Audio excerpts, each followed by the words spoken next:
Coffee. That's the one thing that I always need when I write stories. Coffee and usually music. For most of my books, I've got a playlist on Spotify that I listen to while writing these books. And when I listen to the music, it immediately takes me to that story world, and I can concentrate for hours and just write this story. Now, how did I become a writer? When I was at school, I wrote essays that apparently were good. The teachers liked them, but I never thought that I would one day become a writer. I actually looked at our prescribed book in Afrikaans. It was called Kringe in 'n Bos, and it was quite thick, and I always thought or wondered, how can you write a book like that? So I never thought that one of my books would one day become a prescribed work in schools. And perhaps there's somebody sitting in class with you today who dream of becoming a writer, but you don't think, or you can't imagine that your book would one day be a prescribed work in schools. So you never know. It's a long journey that you would take to get there. Now, how did I start? I started writing short stories for women's magazines. My first short story was published in Sari many years ago. I think it was about 1999 to early 2000. There was also a short story in another book. I also wrote some plays for the radio. And eventually, when I came back from Cape Town, I ended up in Bloemfontein, and I met Jaco Jacobs, and I heard that he writes books for children. And I thought, okay, I'm going to try and write a book. And there was a lot of hits and misses, but eventually one of my books was published.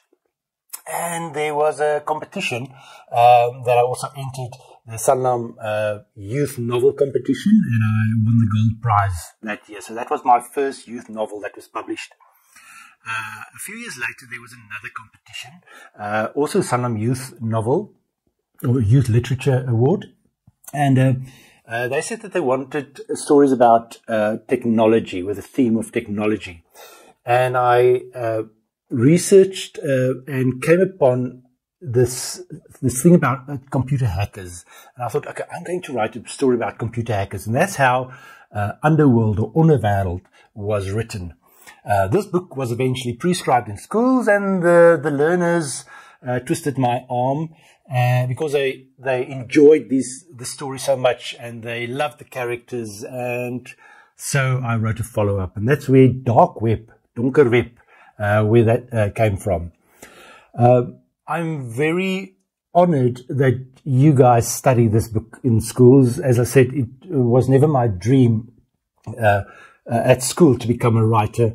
I wanted to study something else totally, but I'm so glad that I didn't do that, because on this journey, many other books were published, and many of my books won awards, like an Artie Children's Book Award, Tini Holloway Medallion, Skipper's Prize for Youth Literature, and others. So if there's somebody in your class who wants to become a writer, please continue writing. You never know where this journey might take you. And for the rest of you, if you struggle to write, on my YouTube page, there's some videos that actually teaches you some writing skills. So please go and watch those. So that's a little bit of background. Oh, I forgot to tell you, this is my office. This is where I do all my writing. I also do illustrations for children's books, and I also paint a little. But this is where everything happens. So, yeah, welcome to my world.